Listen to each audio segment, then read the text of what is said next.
ఈరోజు DA 211 సబ్జెక్ట్కి సంబంధించి మన యొక్క క్లాసు విత్తన తేజము నిర్ధారించుటకు చేయు పరీక్షలు.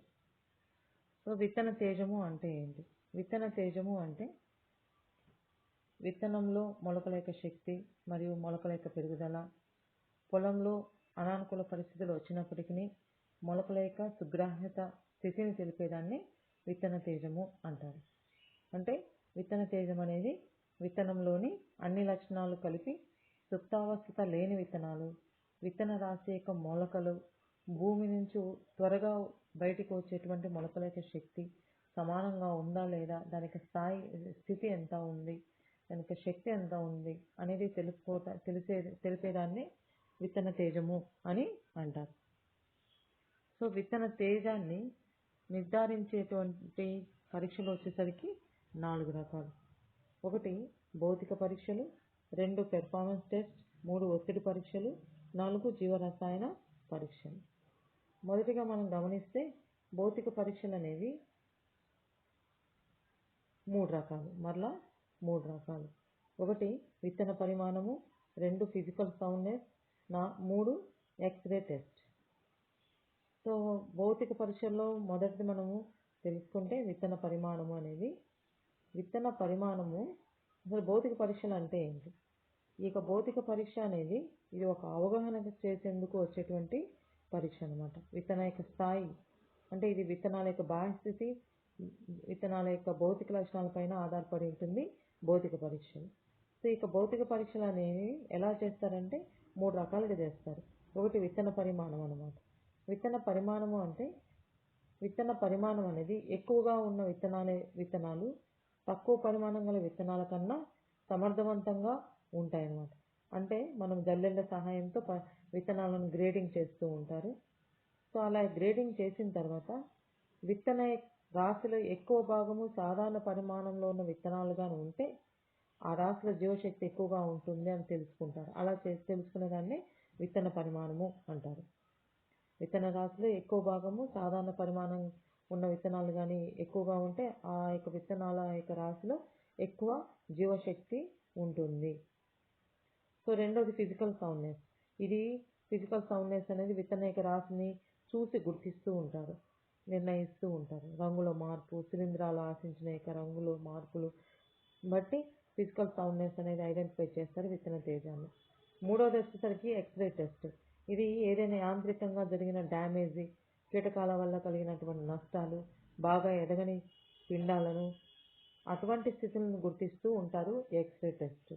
సో ఈ యొక్క 3 పద్ధతుల ద్వారా భౌతిక పరీక్షల్లో విత్తన పరిమాణము, ఫిజికల్ సౌండ్నెస్, ఎక్స్రే టెస్ట్ల ద్వారా భౌతిక పరీక్షలు అనేవి విత్తన తేజాన్ని గుర్తిస్తూ ఉంటారు. సో 2వది వచ్చేసరికి performance test. So performance test అనేది దాంట్లో వచ్చేసరికి ఇవి 3 రకాలు. 1 ఫస్ట్ కౌంట్, మొదటి లెక్కింపు. విత్తనము మొలకెత్తిన తర్వాత మొదటి కౌంట్ నుంచి చివరి కౌంట్ వరకు ఈ ఎంత శాతం మొలక శాతం వచ్చిందనేది తీస్తూ ఉంటారు. దాన్నే ఫస్ట్ కౌంట్ అంటారు. సాధారణంగా మొదటి కౌంట్లో మొలక శాతము చివరి కౌంట్ కంటే తక్కువగా ఉంటుంది అన్నమాట. ఫస్ట్ కొన్ని మొలక శక్తి అనేది వస్తుంది. తర్వాత ఉండే కొద్దీ చివరికి వచ్చేసరికి ఎక్కువగా వస్తుంది అనమాట. అంటే మొదటి కౌంట్లో మొలక శాతం అనేది చివరి కౌంట్ కంటే చాలా తక్కువగా ఉంటుంది. అంటే చివరి కౌంట్ అనేది ఎక్కువగా వస్తుంది ఈ యొక్క మొలకల యొక్క శాతం. ఇది పంటను బట్టి మారుతూ ఉంటుంది ఈ యొక్క మొలకల యొక్క శాతం. మొదటి కౌంట్లో ఎక్కువ మొలక శాతం ఉన్నటువంటి రాశిలో ఒకవేళ అధిక జీవశక్తి అనేది ఉంటుంది. అంటే ఎక్కువగా ఫస్ట్ మనం ఏమనుకున్నాం, సాధారణంగా మొదటి కౌంట్లో మొలకల శాతం చివరి కౌంట్ కంటే తక్కువగా ఉంటుంది అని. అది పంటను బట్టి మనకు మారుతూ ఉంటుంది. ఒకవేళ మొదటి కౌంట్లోనే ఎక్కువ మొలక శాతం వచ్చింది అనుకోండి, ఆ యొక్క పంటలో ఆ యొక్క రాశిలో ఎక్కువ జీవశక్తి ఉంది అని మనం గుర్తించాలి. సో ఎగ్జాంపుల్ వచ్చేసరికి వరిలో మొదటి కౌంట్ అనేది 5వ రోజు, చివరి కౌంట్ అనేది 14వ రోజు అనేది తీస్తారు. సో అలా తీసిన తర్వాత ఈ యొక్క మొదటి కౌంట్లో కానీ ఎక్కువ మొలక శాతం ఉంటే ఆ యొక్క వరిలో ఉన్నటువంటి యొక్క విత్తన రాశిలో జీవశక్తి ఎక్కువగా ఉంది అనేది ఐడెంటిఫై అనేది చేయొచ్చు. సో ఇది 2వది వచ్చేసరికి మొలకల పెరుగుదల స్థాయి లేదా మొలకల పొడి బరువు. రెండోది మొలకెత్తే వేగం, స్పీడ్ ఆఫ్ జర్మినేషన్ అంటారు. మొలకెత్తే వేగాన్ని ఒక ముఖ్యమైన అంశంగా తీసుకుంటూ ఉంటారు. సో ఇది ఒక జర్మినేషన్ అనేది చేస్తూ ఉంటారు. మొలకెత్తే వేగాన్నే జర్మినేషన్ స్పీడ్ అంటారు. సో మొలకెత్తే వేగాన్ని బట్టి అవి ఫస్ట్ డే ఎంత వేగంతో మొలకెత్తినాయి, సెకండ్ డే ఎంత వేగంతో మొలక అనేది వచ్చింది, థర్డ్ డే ఎంత మొలక శాతం అనేది పెరిగింది అనేది ఐడెంటిఫై అనేది చేస్తారు. సో మూడోదరికి మొలకల యొక్క పెరుగుదల స్థాయి, మొలకల పొడి బరువు. So seedling growth rate and seedling dry weight అంటారు. సో మొలకెత్తిన మొక్కలను వాటి పొడి బరువు ఏ రోజుకి ఆ రోజు తీసుకుంటారు అనమాట. రాశిలో విత్తనాలు ఎక్కువ మొలకల పొడవు బరువును చూసి ఆ రాశిలో జీవశక్తి ఎక్కువగా ఉన్నట్లు గుర్తిస్తూ ఉంటారు. ఇది మొలకల పెరుగుదల స్థాయి, మొలకల పొడి బరువు. సో ఇది పెర్ఫార్మెన్స్ టెస్ట్. పెర్ఫార్మెన్స్ టెస్ట్ వచ్చి ఫస్ట్ కౌంట్, మొలకలెత్తే వేగము, మొలకల పెరుగుదల స్థాయి, మొలకల యొక్క పొడి బరువును బట్టి విత్తన తేజాన్ని ఐడెంటిఫై అనేది చేస్తూ ఉంటాము. మూడవసరికి విత్తన తేజము, విత్తన తేజాన్ని నిర్ధారించే పరీక్షల్లో మూడో రకం వచ్చేసరికి ఒత్తిడి పరీక్షలు. సో ఒత్తిడి పరీక్షలు వచ్చేసరికి దీంట్లో ఇవి 4 రకాలు. ఒకటి కోల్డ్ టెస్ట్. సో 5 నుంచి 10 డిగ్రీ సెంటీగ్రేడ్ ఉష్ణోగ్రతకు విత్తనాన్ని గురి చేసి వారం రోజులు గురి చేస్తారు. అంత డిగ్రీ సెంటీగ్రేడ్స్ అనేవి విత్తనానికి ఒక 1 వీక్ వరకు ఆ యొక్క టెంపరేచర్ అనేది పెడతారు. ఆ తర్వాత మామూలు ఉష్ణోగ్రత 20 నుంచి 30 డిగ్రీ సెంటీగ్రేడ్స్కి గురి చేసి మొలకల శాతము, మొలకల పొడి, డ్రై వెయిట్ ఎంత శాతం ఉంది, ఆ తగిన దశలో ఉందా, తీసుకుంటుందా అని తీసుకుంటారు. ఎంత శాతం ఉందనేది ఐడెంటిఫై చేసి ఆ టెంపరేచర్ అనేది చేస్తారు. దాన్ని కోల్డ్ పరీక్ష అంటారు.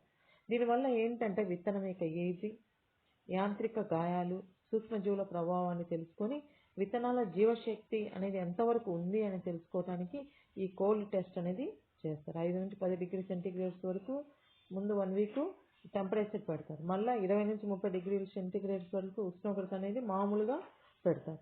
మామూలు స్థితికి తీసుకొస్తారు. అలా తీసుకొచ్చిన తర్వాత దాని యొక్క మొలకల శాతం ఎంత ఉంది అనేది, జీవశక్తి అనేది ఎంత ఉందని నిర్ధారిస్తారు ఇక కోల్డ్ టెస్ట్ ద్వారా. రెండవది ఇటుకల పొడి పరీక్ష, బ్రిక్ గ్రావెల్ టెస్ట్ అంటారు అనమాట. దీన్ని విత్తనాన్ని ఇటుకల యొక్క రేణువులను 2 నుంచి 3 మిల్లీ కింద పెడతారు. అంటే విత్తనం యొక్క ఇటుకల పొడిని 2 లేదా 3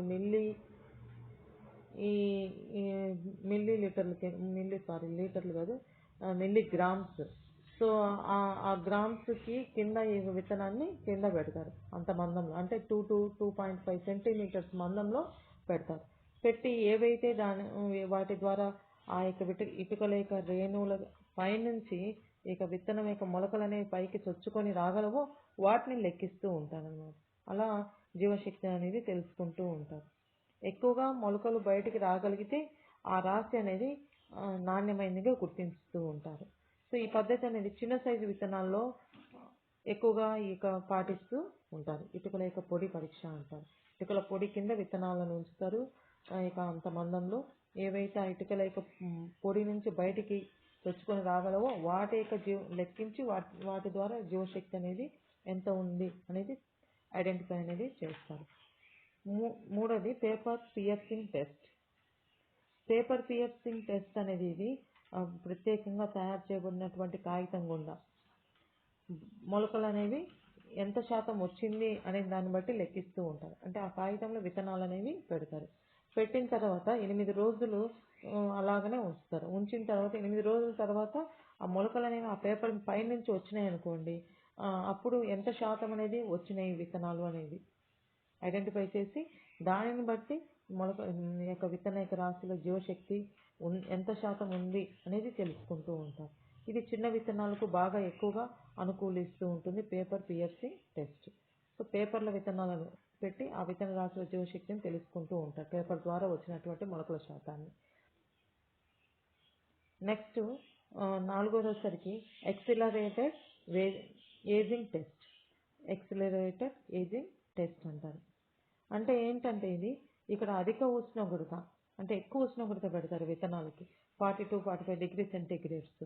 సో ఎక్కువ ఆర్ద్రత, తేమ శాతం కూడా ఎక్కువగా ఉంటుంది, గ్రేటర్ దాన్ 90%. ఈ యొక్క ప్రభావాన్ని విత్తనానికి గురి చేస్తారు. ఎక్కువ ఉష్ణోగ్రత, ఎక్కువ తేమ శాతం. ఎక్కువ ఉష్ణోగ్రత అయినా పెడతారు, లేదా మరియు ఉష్ణోగ్రతతో పాటు ఎక్కువ తేమ కూడా ఈ యొక్క విత్తనాలకి అనేది ఇస్తారు. అసలు ఎక్కువ ప్రభావితం చేసినప్పుడు అది ఎన్ని రోజులు అంటే 2 to 8 days అనేది గురి చేస్తారు. ఎక్కువ ఉష్ణోగ్రత, ఎక్కువ ఆర్ద్రత. సో ఆ సమయంలో విత్తనము నాణ్యత క్షీణించడం ద్వారా విత్తనంలో జీవశక్తి యొక్క వేగాన్ని తెలుసుకుంటారు. దాన్ని ఎక్సిలరేటెడ్ ఏజింగ్ పరీక్ష అంటారు. అంటే ఎక్కువ ఉష్ణోగ్రత, ఎక్కువ ఆర్ద్రత అనేది గురి చేసినప్పుడు ఎంత శాతం ఆ విత్తనాల యొక్క నాణ్యత, జీవశక్తి అనేది క్షీణించింది. ఇప్పటివరకు ఏంటి, మనం జీవశక్తి ఎంత శాతం మొలకలు ఇచ్చింది, దాన్ని బట్టి విత్తన యొక్క తేజాన్ని గుర్తిస్తాం. ఇప్పుడు ఏంటంటే విత్తన నాణ్యతను క్షీణించడం అంట. ఎక్సిలరేటెడ్ ఏజింగ్ టెస్ట్ అంటే ఎక్కువ ఉష్ణోగ్రత, ఎక్కువ ఆర్ద్రత గురి చేసినప్పుడు ఆ విత్తనంలో నాణ్యత ఎంత శాతం క్షీణించింది. అలా క్షీణించడం ద్వారా ఆధారంగా విత్తనంలో జీవశక్తి కోల్పోయే వేగాన్ని తెలుసుకోవచ్చు అనమాట. ఎక్సిలరేటెడ్ ఏజింగ్ టెస్ట్ అంటే జీవశక్తిని కోల్పోయే వేగాన్ని తెలుసుకునేదాన్ని ఎక్సిలరేటెడ్ ఏజింగ్ టెస్ట్ అంటారు. ఇప్పటి వరకు ఏంటంటే జీవశక్తి పెరిగే వేగాన్ని తెలుసుకునేది. ఇప్పుడు ఎక్సిలరేటెడ్ టెస్ట్ అంటే జీవశక్తిని కోల్పోయే వేగాన్ని తెలుసుకునే పరీక్షను ఎక్సిలరేటెడ్ ఏజింగ్ టెస్ట్ అంట. ఇది ఒత్తిడి పరీక్షలు. సో ఒత్తిడి పరీక్షలు వచ్చేసరికి కోల్డ్ టెస్ట్, ఇటుకల పొడి పరీక్ష, paper piercing test, accelerated ageing test. So నాలుగోది వచ్చేసరికి విత్తన తేజము నిర్ధారించే పరీక్షలు వచ్చేసరికి 4వ రకము జీవరసాయన పరీక్షలు. సో జీవరసాయనిక పరీక్షలు అంటే బయోకెమికల్ టెస్ట్ అంటారు. సో దీంట్లో వచ్చేసరికి GADA టెస్ట్. GADA టెస్ట్ అంటే ఏంటంటే గ్లూటమిక్ యాసిడ్ డీకార్బాక్సిలైజ్ యాక్టివిటీ అంటారు. గ్లూటమిక్ యాసిడ్ డీకార్బాక్సిలైజ్ యాక్టివిటీ అంటారు. సో మొక్కజొన్న ఈ యొక్క GADA టెస్ట్ ఏంటి, గ్లూటమిక్ యాసిడ్ డీకార్బాక్సిలేజ్ యాక్టివిటీ అంటే ఏంటి, మొక్కజొన్న, గోధుమల్లో ఈ యొక్క పరీక్ష అనేది పాజిటివ్ ఫలితాలు ఇస్తూ ఉంటుంది అంటే ఎక్కువగా ఫలితాలు ఇస్తూ ఉంటుంది. దీనిలో ద్విదళ బీజ విత్తనాలు, ఈ విత్తనాలు అనేవి ఎక్కువగా ఈ యొక్క టెస్ట్ అనేది అంతగా మనకు రిజల్ట్ అనేది ఇవ్వలేదు. సో ఈ యొక్క గ్లూటమిక్ యాసిడ్ డీకార్బాక్సిలేజ్ యాక్టివిటీ ఈ ఎంజైమ్ ద్వారా ఎక్కువగా ఉంటే, దాని యొక్క ఎంజైమ్ యొక్క అనేది ఎక్కువగా ఉంటే విత్తనంలో తేజం అనేది ఎక్కువగా ఉంటుంది అనమాట. అంటే ఆ యొక్క విత్తనాలలో ఈ యొక్క ఎంజైమ్ కానీ ఉందనుకోండి, GADA అనేది ఉందనుకోండి, దాంట్లో ఎక్కువగా ఉంటే దాంట్లో విత్తన తేజం అనేది ఎక్కువగా ఉంటుంది అనమాట. సో అటువంటి విత్తన రాశులు ఎక్కువగా ఉంటుంది. రెండవది వచ్చేసరికి జీవరసాయనిక టెస్ట్లో రెండవది వచ్చేసరికి TZ టెస్ట్ అంటే టెట్రాజోలియం టెస్ట్ అంటారు. సో 2, 3, 5 ట్రైఫినైల్ టెట్రాజోలియం క్లోరైడ్ లేదా బ్రోమైడ్ అనే రసాయనం ఉపయోగించి విత్తనంలో శ్వాసక్రియ అంటే పిండం ద్వారా జరిగేటువంటి రంగులో మార్పులు గురించి నిర్ధారిస్తూ ఉంటారు. శ్వాసక్రియ జరిగే విధానం బట్టి నిర్ణయిస్తూ ఉంటారు. కొన్ని విత్తనాల్లో ప్రత్యేకంగా కణజాలం అనేది జీవం తెలుసుకోవటం ద్వారా విత్తన తేజం అనేది కనుక్కోవటానికి ఈ పరీక్ష అనేది ఎక్కువగా ఉపయోగిస్తూ ఉంటారు. సో TZ టెస్ట్ అంటే 2, 3, 5 ట్రైఫినైల్ టెట్రాజోలియం క్లోరైడ్ లేదా బ్రోమైడ్ అనే రసాయనం ఉపయోగించి విత్తనంలో శ్వాసక్రియ జరిగే విధానాన్ని బట్టి శ్వాసక్రియ ద్వారా జరిగేటువంటి విత్తనంలో జరిగే రంగులో మార్పును గురించి తెలుసుకొని జీవశక్తి నిర్ణయిస్తూ ఉంటారు అనమాట. ఆ రసాయనాన్ని ఉపయోగిస్తారు. టెట్రాజోలియం క్లోరైడ్ లేదా బ్రోమైడ్ యొక్క రసాయనాన్ని ఉపయోగిస్తారు. ఆ రసాయనాన్ని ఉపయోగించినప్పుడు ఆ విత్తనంలో శ్వాసక్రియ జరుగుతూ ఉంటుంది కదా, అప్పుడు ఆ విత్తనంలో మార్పు అనేది వస్తూ ఉంటుంది. ఆ మార్పును గుర్తించినప్పుడు ఆ మార్పులను బట్టి ఈ యొక్క విత్తనంలో జీవశక్తి ఎంతవరకు ఉంది అని నిర్ధారిస్తూ ఉంటారు అనమాట. మూడోది వచ్చేసరికి శ్వాసక్రియ మరియు శ్వాసక్రియ గుణాంకం. సో ఇది శ్వాసక్రియ అనేది ప్రతి జీవికి, ప్రతి ఒక్క విత్తనానికి ఒక ముఖ్యమైనది అనమాట. సో ఇక శ్వాసక్రియ అనేది అంటే respiration and respiratory course. So ఇక ఇది RQతో చేస్తూ ఉంటారు అనమాట, రెస్పిరేటరీ కొసెంట్ అని. సో రెస్పిరేషన్ అండ్ రెస్పిరేటరీ కొసెంట్ అంటే ఆర్క్యూతో దీన్ని నిర్ధారిస్తూ ఉంటారు. ఇది విత్తనం నుండి వెలువడేటువంటి కార్బన్ డైఆక్సైడ్ మరి విత్తనంలోని తీసుకునేటువంటి ఆక్సిజన్. మామూలుగా అయితే మొక్కలు ఏం చేస్తాయి, కార్బన్ డైఆక్సైడ్ని తీసుకుంటుంది, ఆక్సిజన్ని రిలీజ్ చేస్తూ ఉంటుంది. కానీ విత్తనాలు వచ్చేసరికి అది విత్తనం ఏం చేస్తుందంటే ఆక్సిజన్ని తీసుకుని కార్బన్ డైఆక్సైడ్ని రిలీజ్ చేస్తుంది అన్నమాట. సో ఇది విత్తనం నుండి వెలువడే కార్బన్ డైఆక్సైడ్ మరి విత్తనం తీసుకునేటువంటి ఆక్సిజన్ల నిష్పత్తిని బట్టి ఇది ఈ కౌంట్ అనేది చేస్తారు. ఇది ఖర్చుతో కూడుకున్నటువంటి పని. అందువల్ల ఇది అంత ప్రాముఖ్యత అనేది ప్రాచుర్యం అనేది పొందలేదు. సో శ్వాసక్రియ లేదా శ్వాసక్రియ గుణాంకం అంటే ఏంటంటే రెస్పిరేషన్ అండ్ రెస్పిరేటరీ కొసెంట్ ఆర్క్యూతో సూచిస్తూ ఉంటారు. ఇది విత్తనం అనేది తీసుకునేటువంటి కార్బన్ డైఆక్సైడ్, విత్తనం తీసుకునేటువంటి ఆక్సిజన్, విత్తనం నుంచి వెలువడే కార్బన్ డైఆక్సైడ్ దాన్ని బట్టి ఇది జీవశక్తి అనేది నిర్ధారిస్తూ ఉంటారు. So next one ATP level test. ATP level అంటే అడెనోసిన్ ట్రైఫాస్ఫేట్ లెవెల్ టెస్ట్ అంటారు. Adenosine triphosphate level test.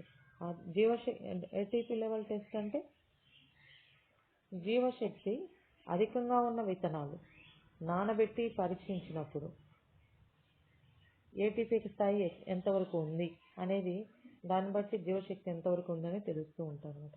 జీవశక్తి అనేది ఎంతవరకు ఉంది అనేది తెలుస్తుంది. ఎలా ఉంటుంది, ఏటీపీ విత్తనాల యొక్క రాశిని నానబెట్టి పరీక్షిస్తూ ఉంటారు. నానబెట్టినప్పుడు మొలకల శక్తి అనేది ఎంత శాతము వచ్చింది, దాన్ని బట్టి ఏటీపీ స్థాయి ఎక్కువగా ఉంటుందని చెప్తూ ఉంటారు అన్నమాట. సో జీవశక్తి అధికంగా ఉన్న విత్తనాలు నానబెట్టి పరీక్షిస్తారనమాట. నానబెట్టిన తర్వాత నాటినప్పుడు అది ఎంత శాతం మొలకెత్తింది అనే దాన్ని బట్టి పరీక్షిస్తూ ఉంటారు. సో ఇంకా నాలుగోది వచ్చేసరికి membrane permeability test. Membrane permeability test. Permeability test అంటారు. సో ఇది మెంబ్రేన్ పియర్మిబిలిటీ టెస్ట్ అంటే ఏంటంటే విత్తన నాణ్యతను క్షీణించినప్పుడు కణకవచం ద్వారా లోపల పదార్థాలు బయటికి సులభంగా విడుదలవుతూ ఉంటాయి. సో కణకవచం ద్వారా విత్తనం అనేది నాణ్యత అనేది క్షీణించిపోయింది అనుకోండి, లోపల ఉన్న నాణ్యత క్షీణించినప్పుడు విత్తనము యొక్క లోపల నుంచి బయటకు దాని యొక్క పదార్థాలు విడుదలవుతూ ఉంటాయి.